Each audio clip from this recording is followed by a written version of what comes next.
Zoe! Zoe! Bakit mo ginawa yun? Muntik mo pa masaktan si Apo. What's wrong with you? What's wrong with me? What's wrong with you? Kung ano-anong pinapalagay niyo sa mukha ninyo. Kahit ano pa yon, madumi yun.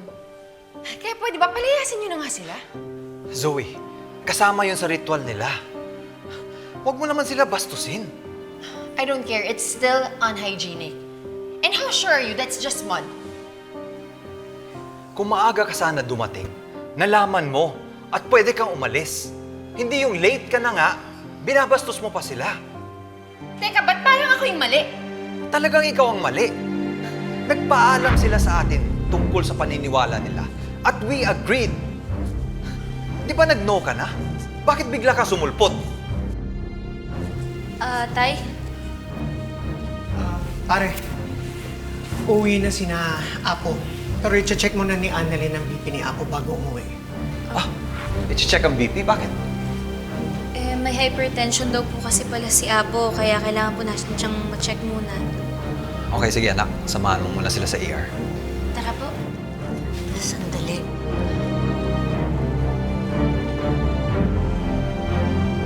Hindi ko alam na hindi ka pa handa para sa agsudlaw. Patawad.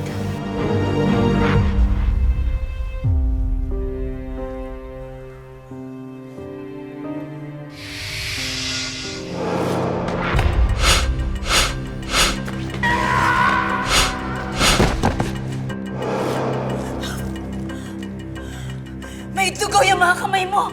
Masama kang babae! May namatay dyan sa mga kamay mo! Isang matandang lalaking malapit sa'yo!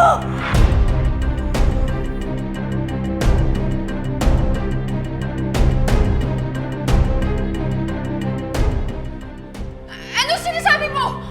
Hindi ka karapat-dapat na humawak kay Apo Eling! Nagbuwis na ng buhay ang mga kamay mo! Nagbuwis ka na ng buhay! Ano ang sinasabi mo? Zoe, hindi mo siya kailangan sigawan. Sige na anak. Samahan mo na sila sa ER. Sige po. Tara po. Masama kang babae! May dugo yung kamay mo! Masama kang babae! May dugo yung kamay mo! Masama ka! Wani, nasaan na si Apo Binigan? Umuwi na po siya, Dok, eh. Sayang. May tatanong sana ako sa kanya. Ano po yun? Baka kaya ko pong sagutin. Tungkol sa sinabi niya kay Zoe na may dugo daw sa kamay. Anong ibig niya sabihin? Una po sa lahat po ng pangitain ni Apo, totoo. Yung tungkol naman po dun sa dugo sa kamay. Dok, pasensya po, hindi po kasi sapat yung kaalaman ko para ipaliwanag yun. Tanging si Apo lamang po yung makakapagsabi. Sige. Anyway, salamat.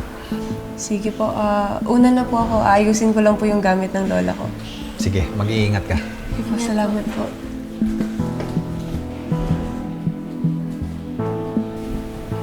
Ano sa tingin mo ang pangitain ni Apo? Siguro po kasi, Tay, madami din naman po naging pasyente si Zoe eh. Baka ang tinutukoy po ni Apo ay isa sa mga pasyente ni Zoe na namatay. Kasi di ba nagiging close din naman po si Zoe sa mga pasyente niya.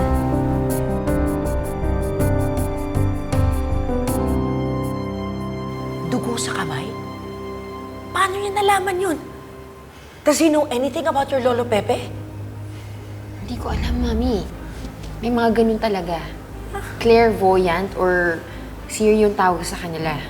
They can see the future, even the past. Sinabi pa naman niya yun sa harap ni Daddy. Si Annalyn siya kasi Doc Ray. Ay, ako. Zoe, bakit naman sila maniniwala sa sinasabi ng isang matanda? Eh, mga doktor sila eh. They believe in facts and evidence. Hindi sila basta-basta maniniwala sa mga superstitions na yan.